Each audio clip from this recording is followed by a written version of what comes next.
everybody. Ooh, it's bright out here. Welcome back to Wide Family Farm. I'm going to be checking on my carrots. I'm going to be doing some of that, and then also I have some things I'm going to plant. Early Scarlet Globe, and this is Japanese Wasabi. Both are frost hardy, so I probably should have planted them a little bit earlier, but honestly, I don't like coming out here in the cold. You'd probably never see me coming out here in the cold, so that's probably not going to happen. But I am going to plant in this bed right here. This is where I have some of my peas, and this is the rest of the garden. It's looking pretty good. And then I'm going to show you my carrots to see if we got any type of anything from them, from those seeds. So let's go ahead. Now it looks like to me I already have some issues in this bed, and I'm not too happy. I got a squirrel or something digging around in here. It is definitely not a chicken. I thought it was at first, but they really don't come over here. The only one that comes over here is a turkey, and she hasn't been over here in a couple days. So I'm 99% sure that this is a squirrel.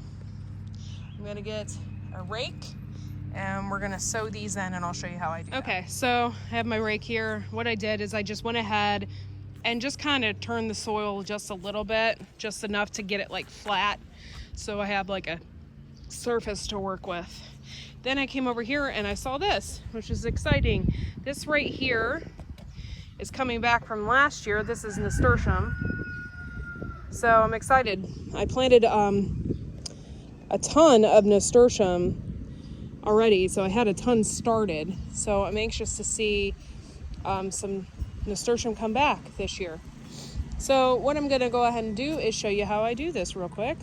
Okay, so I'd like to start off with the early Scarlet Globe. These typically will only be like not even 50 days, probably 25 days, half of that. They'll be ready to go. Radishes are probably one of the quickest vegetables to come about, and they're perfect for like little kids. So if you have like a little kid garden and they need something that's gonna like do something every day, or like that's gonna be quick, these are perfect for like little kids too. I love radishes, especially these particular ones, so I'm gonna go ahead and show you how I sow these seeds. Okay, so I went ahead and kind of made two little ditches here. I did it with a hand shovel instead of a hoe because it's just easier that way, and I wanted to make sure that I had straighter lines. You guys, I completely suck at doing straight lines. What I did is I just sprinkled the seeds in there. You can see them. They're just little teeny seeds. I just sprinkled them in there. I didn't overlap them too much. But yeah, so I just made a ditch, and then what I'm gonna do is just take a little bit of soil, and sprinkle it along the top. I don't want too much soil covering them. I'm direct sowing these. There's no need to get these started. There's no need to like transplant these or get these started or anything like that. These come up so quickly.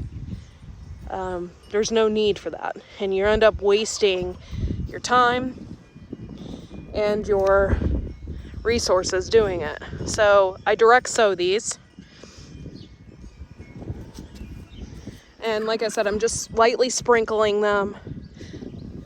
Less is more, because I didn't want to overpower them, because I want good, nice looking radishes. I'm sprinkling these. It's been raining so much, the soil is wet, and I don't need to water. Definitely don't need to water. So I just lightly sprinkled the top to cover the seeds. Hopefully I don't get something eating these.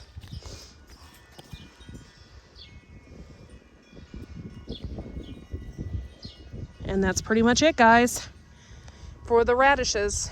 Let's go ahead and we'll plant the wasabi. I'm excited about this. I've never planted it before. Okay, so I just planted these wasabis. This is free that I got through Baker Creek. I'm excited. I like getting free stuff because then it gives me like the opportunity to try something new or try something I never tried before. So anyway, made one straight line for this. The rest is going to be radishes. But I made one straight line for this, and I sprinkled in all the seeds of this packet because there wasn't that many. So the same with any other radish. I'm just going to go ahead and lightly sprinkle over the top. And these should pop up like, it'll be surprising. Probably in the next couple days. That's usually how radishes work.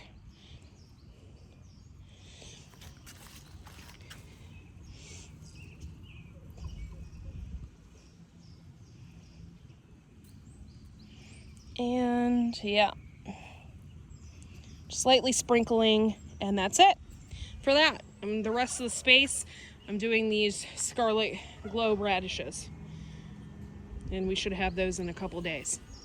Now let's go ahead and we'll check out my carrots and see how they're doing. Okay, so as you guys know, I had an issue with the pelletized carrots. I did a video on it. By the way, thank you for everyone who had watched the video.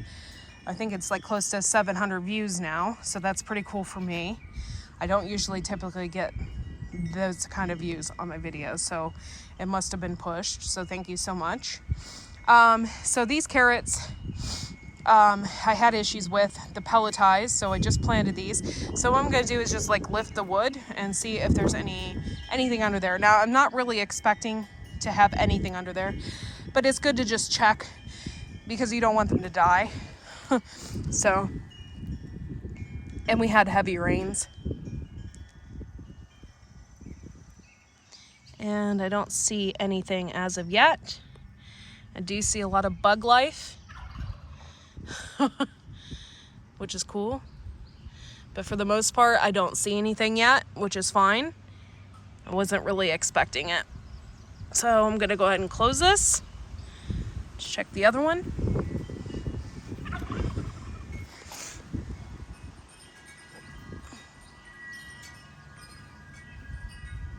And oops, sorry guys. And no, that's okay though. They're getting watered and everything like that. It's just not directly on top of them. So we're good. Carrots are not popped, but they will be before you know it. Got a lot of things going on in the garden this year. I'm really super excited. Over here I got my lemon balm, which, yeah, I kill things. I killed my lemon balm in my giant pot. And I'm glad I transplanted this last year because I was worried that it was going to die. So I'm glad I transplanted that. This is oregano. This is a different type. This is lovage. This is awesome to have in your garden, y'all. Really awesome. It's just like celery. It's great for soups and stuff like that. And my thyme is coming back full-fledged. My chamomile, my parsley. It's doing good. I planted this black Nigerian hollyhock. Can't wait to see that. And I already started on some of my marigolds. Ooh, something. I touched something and it smells. I don't know what I touched, but my hand smells like herbs. Over here, this is my prize possession here. And this is the spicy hot oregano. I need to get in here and pull some weeds. I planted this cilantro here, transplanted it. I need to cut the heads off of my chives, and I'll tell you why. Chives will just take over everywhere, and I don't want that. And the flowers make the seeds. So what I do then is I take the heads of the flowers when they bloom, I take them off and I'll put them in a jug full of water, and then I'll use that as a natural pesticide and spray that on everything in the garden when right from the beginning, right when summer hits, and spray that on everything. This over here, this looks like some kind of foreign something or another, but it's not. It's Valerian Root. And it's actually doing really, really, really good. And I'm really happy. I'm not going to harvest that till fall. This over here is my rhubarb. And just from my video the other day, this thing is getting humongous, which is really, really good. And I already have another flower head that I need to chop off. And over here is some lettuces that I transplanted. I did start these.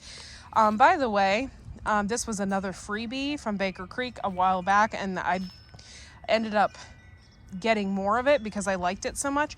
These are like Tom Thumb lettuces, and they're little heads of lettuce, and it's like your own little personal size lettuce, and I love that. And then here is, of course, one of my favorites. This is Rocky Top and Sanguine. The Sanguine is the speckled, and the Rocky Top is here. And it's wonderful. It's the greatest variety of lettuce, and it's crunchy, and it's good. It's one of my favorites.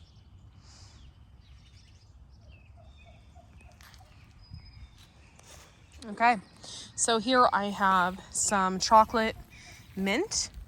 And last year I just got a sprig of it from Sarah over at the Big Blue House Homestead, which I absolutely love her channel. You need to check her out. I got a sprig of it from her, and I was real worried because it came through the mail, you know, stuff like that. And I kind of just left it alone last year. I didn't pick anything from it that much, just like a few things here and there. This year it's coming back full force. So I need to make sure that I harvest that and get that ready. By the way, it makes the perfect tea. It's wonderful. And it smells just like chocolate. This greenhouse is probably in the spot of the most wettest part of the yard. So there's a lot of water in here, but for the most part, this is it. We have about 200 hot peppers, and I'm talking all different types of peppers. My husband is a huge pepper fanatic, likes all the hot ones. Some of them are Dracula and Jamaican red and all different kinds of stuff that I've never even heard of. And a lot of my stuff got real leggy. These are my zinnias, but it's gonna be fine once I plant it outside. Basil. I grew a variety of tobacco that I thought I could smoke, but apparently this just flowers, so it's not anything that I could smoke, which is fine. The flowers still get beautiful. This is awesome. I wasn't expecting this. These are snapdragons, and I read on the back of the package that you had to start them so many weeks ahead of time, and I kind of took a risk. And here they've already have like full growth on them, which I'm super excited. I'm going to have beautiful snapdragons this year. I also succession sowed a lot of my zinnias because I just felt like I didn't have enough flowers. We have a ton of different types of sunflowers. This is marshmallow. I always have an issue every year with my rosemary. And yeah, so I got a few sprigs of it, and we'll see how that's going to work out. These are petunias. These are super small. They will definitely not be bloomed by June. But I did get them started. Marigolds. Over here, same peppers, tons of peppers. We have these giant bags of vermiculite in here. This is dogwood trees. We're trying to get those rooted. And this is all elderberries for the meetup. So we plan on giving these away. And these two here are from Belly Acres. They gave us those. So we went ahead and put those in some soil. Thank you guys so much. Tomatoes. Let's see. Cucumbers, which are going wild, and I love cucumbers. I can't wait to get these in the ground. And little miniature tomatoes. We got those in here. These over here were from last year. My husband saved them. And this is chocolate bootlaw. This is a hot pepper mix here. And he saved those all winter. So they're going to bounce back. This is stevia. I saved that from the garden last year. So this will bounce back. This is some horseradish here. And some more peppers. So this is how we're doing it this year. It's absolutely insane the amount of plants we have in here. And it's looking pretty good, pretty exciting. All right, guys, thanks for watching. Make sure to like and subscribe to our channel, and we will see you all in the next video. Bye, y'all.